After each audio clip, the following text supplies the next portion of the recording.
Key GOP senators are beginning a quiet revolt against Donald Trump, and this one is an attack that the taco president may not see coming. And for that matter, it may be an attack he cannot deflect. Welcome to Occupy Democrats. I'm David Reddish. You will no doubt recall that 1 month ago, Donald Trump violated precedent by hosting Russian President Vladimir Putin at a summit in Alaska. The subject? Ending the war in Ukraine, something Trump vowed to do his first day in office, and which, now more than 8 months into his second term, he has failed to do.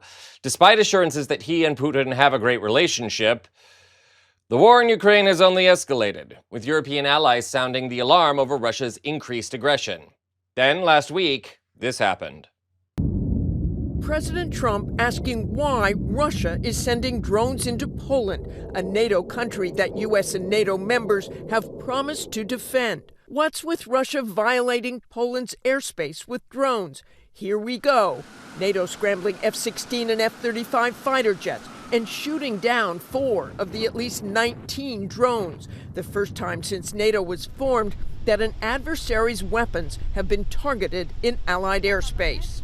Whether it was intentionally or not, it is absolutely reckless. There were no casualties, but the owners of this home narrowly missed the debris. Polish officials studying those downed drones.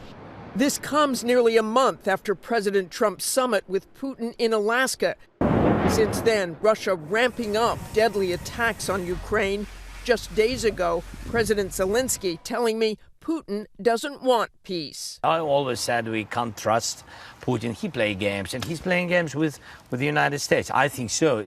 And David, Russia claimed it had not planned to hit any targets in Poland, but whether anything was hit or not, this is a major and dangerous move by the Russians. No wonder the Senate is turning on the man. And it gets better, so stay tuned.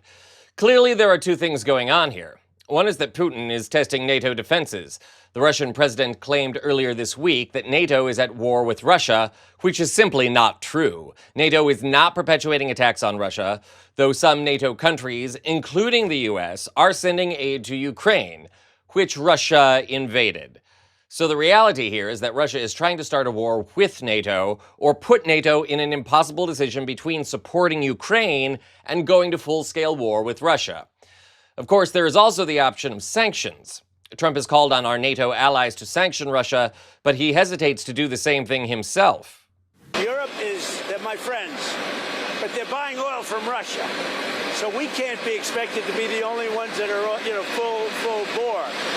But Europe is buying oil from Russia. I don't want them to buy oil. And the sanctions that they're putting on are not tough enough. And I'm willing to do sanctions, but they're going to have to toughen up their sanctions commensurate with what I'm doing. Now, if at any point in this video you're wondering, why does Trump push everyone else to sanction Russia but only threatens to do so here in the US, you're not the only one. Earlier today, The Hill posted a story detailing how Trump's Russia floundering has alienated key GOP senators, something that shouldn't be much of a surprise.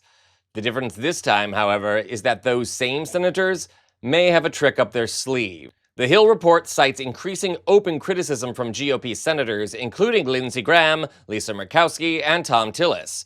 All three criticized Trump's meeting with Putin, his own refusal to sanction Russia, or both. But more importantly, the piece also quotes 2 anonymous senators who had much more pointed criticism of Trump. One said, quote, "I'm sick of Trump and JD and their love affair with everything Putin.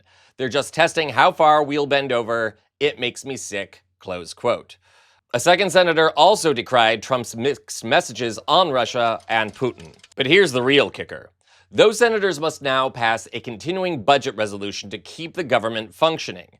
Democrats have already signaled their reluctance and are pushing to restore healthcare subsidies cut in the last bill, as well as other measures designed to block Trump's authoritarian power grabs. There's also talk that the Democrats could boycott the resolution entirely to shut down the government and therefore be in a better place to negotiate. But if the GOP adds Russia sanctions to the budget resolution, it could benefit them immensely. For one thing, that would offer incentive for Democrats to support the budget, but it would also send a clear signal to Russia and to Trump not to push NATO around any further. The message would be clear. Don't push us into war and find a way out of Ukraine or else. We'll keep you updated on this story as the budget deadline looms and as Russia continues to bombard Ukraine and make hostile actions toward our other allies. I'm David Reddish.